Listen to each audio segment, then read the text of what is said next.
રાજ્યમાં 23 થી 25 જૂન સુધી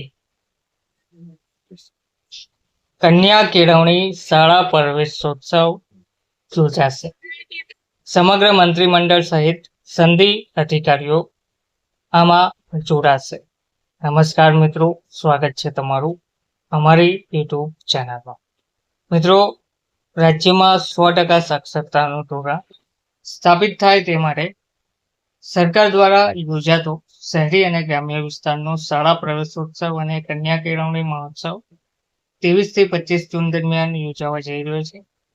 3 દિવસ માટે યોજાનારા આ કાર્યક્રમમાં રાજ્યની તમામ બાલવાટિકા, પ્રાથમિક, માધ્યમિક, ઉચ્ચતર, જ્ઞાનશક્તિ અને રક્ષા શક્તિ સહિતની રેસિડેન્શિયલ સ્કૂલોને પણ આવરી લેવામાં આવશે. મુખ્યમંત્રી ભૂપેન્દ્ર પટેલથી લઈ તમામ મંત્રીઓ અને ઉચ્ચ સનદી અને આઈપીએસ સહિતના અધિકારીઓ પણ તેમાં ભાગ લેશે. શિક્ષણ વિભાગ દ્વારા શાળા પ્રવેશોત્સવની ફાઇનલ તારીખ નક્કી કરીને તેમાં ભાગ લેનારા મહાનુભાવો અધિકારીઓને આમંત્રિત કરવાની કામગીરી શરૂ કરાઈ છે. 3 દિવસીય કાર્યક્રમ 1 પ્રાથમિક શાળા, 2 માધ્યમિક અને ઉચ્ચતર માધ્યમિક શાળાની મુલાકાત લેવામાં આવશે.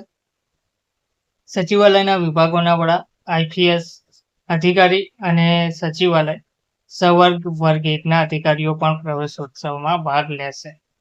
શાળામાં પ્રવેશ લેવા પાત્ર 100% બાળકોનું નામાંકન થાય તે સાથે આ વખતે ડ્રોપ આઉટ થયેલા બાળકો પણ પુનઃ શૈક્ષણિક પ્રવાહમાં મળે અને ભળે તે માટે પણ પ્રયાસ કરવામાં આવશે. અધિકારીઓને જે જિલ્લા ફાળવ્યા હોય તેની પ્રવેશોત્સવ અને કન્યા કેળવણી કાર્યક્રમને લગતી વ્યવસ્થા તે જિલ્લાના ઉચ્ચ અધિકારીઓ દ્વારા સ્થાનિક જિલ્લા શિક્ષણ અધિકારીના સંકલનમાં રહીને કરવા જણાવવામાં આવ્યું છે. પ્રવેશોત્સવ કાર્યક્રમ જિલ્લા અને ગ્રામ્ય વિસ્તારની વિવિધ શાળાની મંત્રીઓ, અધિકારીઓ મુલાકાત લેશે. તે સાથે શાળાની વ્યવસ્થા, સફાઈ કામગીરી વગેરેનું પણ નિરીક્ષણ કરશે તેવું જણાવવામાં આવી રહ્યું છે. વંદે ભારતમાં જવા અને કારપુલિંગનો ઉપયોગ કરવા પણ સૂચના આપવામાં આવી છે. ધન્યવાદ.